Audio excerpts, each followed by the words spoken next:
In this episode, we're going to look at what each individual light contributes to an overall lighting design. Check this out.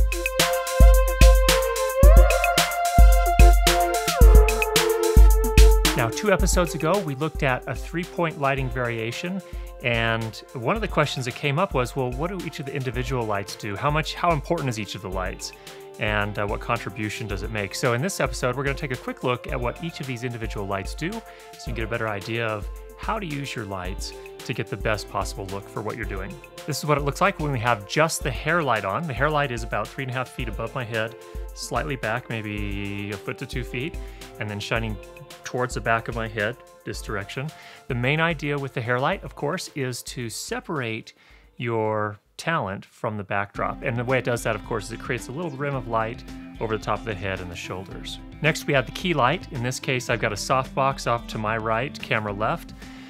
This is a relatively small softbox that I use for headshots, or sort of talking head shots or interview style videos. And in this case, it's about 3 feet by 2 feet, and it's powered by compact fluorescent bulbs. So it has 5 bulbs, equivalent roughly of 100 or 1500 watts tungsten.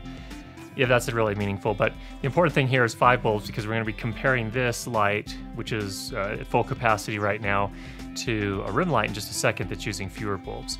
The thing I like about this is that it produces a very soft light source, and yet it still retains a nice amount of contrast. And the thing that I like about it is it wraps the light around the face of your talent, and usually is pretty flattering to most people. Typical 3-point lighting setups will have a key light and then a fill light. And rather than use a fill light, one of the things that I typically like to do is use a reflector instead. And you've probably seen these before. We've talked about them lots of times before. The 5-in-1 reflectors, I'll leave a link to it down in the notes below. But what I like to do is just set this off to the other side and bounce some light back into the shadows. Let's get this set up. The thing I like about the reflector here is it's very subtle, and it just barely fills in some of these shadows here. So we don't have like a film noir look, but we have something where you can see into the shadows, but there's still plenty of contrast to make a very interesting look. All right, next we add our rim light. Our rim light is off to my left, camera right, and behind me. It's probably about 4.5, 5 feet behind and to my left. And the idea with this one is it is also a softbox, just like the key light. In this case, I have 2 of the 5 bulbs illuminated, and so it's much less light output than the key, but it's really just meant to be an accent. And it does something similar to the hair light with a little variation. So it also creates a little bit of a rim around, you know, this side of me, and the light sort of hits the back of my head and then wraps around a little bit on this side, just very, very, very subtly.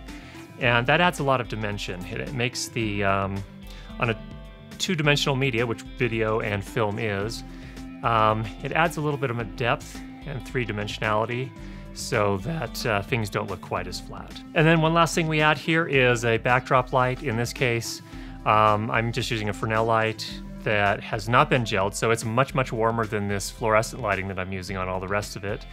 And the idea I like to use there is when I'm doing an interview on location or a talking head style thing on location, typically what I'm doing is doing an interview of somebody who you know, is in their context. And I like to, that adds interest, it adds warmth, it puts them in their context, and yet it also separates them just enough from their context so you feel engaged with them.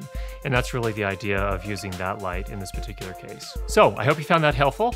If you have questions, comments, ideas, constructive criticism, go ahead and leave all that in the comments down below, and we'll be sure to stay in touch. And we've got some great ideas coming from those others who are watching the videos as well, and we really appreciate that. Keep that up. If you haven't subscribed already, go ahead and do that, and we'll be sure to get you more great videos on how to improve your lighting and your sound for video. Talk to you soon.